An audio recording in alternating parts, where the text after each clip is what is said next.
अस्सलाम वालेकुम। आप हुंडी और हवाला का अक्सर जिक्र सुनते होंगे और ये भी सुनते होंगे कि हुंडी और हवाला इलीगल है। अगर हम इसको ये समझने की कोशिश करें कि हुंडी और हवाला है क्या और ये इलीगल क्यों होती है, देखिए इसको यूँ समझ लीजिए कि आप अगर किसी दूसरे मुल्क में कोई सर्विसेज दे रहे हैं या जॉब कर रहे हैं या कोई बिज़नेस कर रहे हैं या आपका कोई रिलेटिव वहाँ है या आपका कोई रिश्तेदार है, बेटा बहन भाई अब्रॉड वर्क करता है और वहाँ से आपको पैसे भेजना है, तो उसके पैसे भेजने के दो तरीके हो सकते हैं। एक बैंकिंग चैनल होता है या एक्सचेंज कंपनीज होती हैं जो बैंकिंग के थ्रू चैनलाइज होकर आपके किसी भी मुतलका बैंक ब्रांच पे पैसे आते हैं।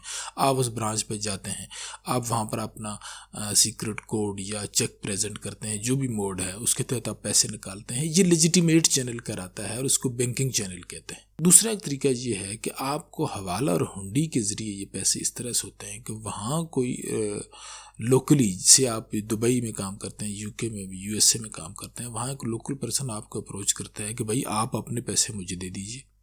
आप कराची में, इस्लामाबाद में, लाहौर में, कहीं भी किसी भी सिटीज़ में पाकिस्तान में पैसे चाहते हैं, मेरा बंदा वहाँ पर आपके बताए हुए बंदे को जो भी आइडेंटिटी आप बताएंगे वो पैसे वहाँ दे देगा। अब आपको लगता होगा कि ये बहुत ही आसान तरीका है और वाकई आसान है भी, लेकिन इसमें इलेजिटिमेट क्या है, इलीगल क्या है? इसमें देखें दो चीज़ें इलीगल। एक तो आने वाला पैसा फॉरेन एक्सचेंज में ट्रांसलेट होकर मुल्की चैनल से नहीं आया और मुल्क को उसका कोई भी फ़ायदा नहीं हुआ, यानी आप कह सकते हैं कि टेक्निकली फॉरेन एक्सचेंज आया ही नहीं, वो आपने वहीं सरेंडर कर दिया उस मुल्क में और यहाँ पर एक लोकल बंदे ने पेमेंट करके आपको तो सेटल कर दिया, यानी आपकी इंडिविजुअल नीड्स तो मीट हो गई जो भी होना था, लेकिन मुल्क को इससे काफ़ी नुकसान होता है।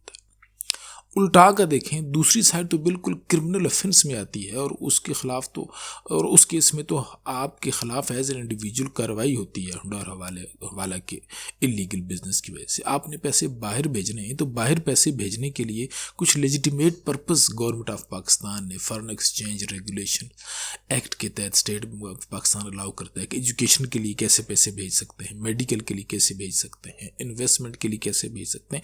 अप्रूव्ड मैट्रिक्स है, उस अमाउंट के अंदर रह के आपको भेजना पड़ेगा।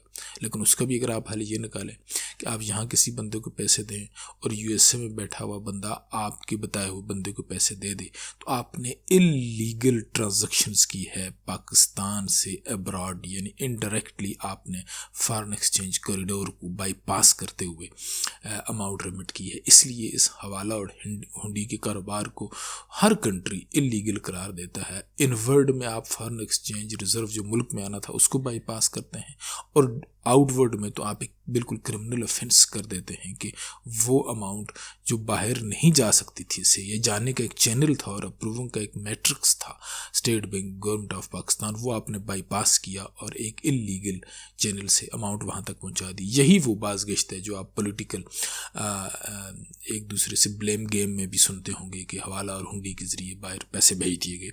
तो ये है हवाला और हुंडी का सिंपल और आसान कंसेप्ट। आई होप कि I have clarified it for layman language, आप तक पहुंचा होगा। Thank you very much. Allah हाफिज़।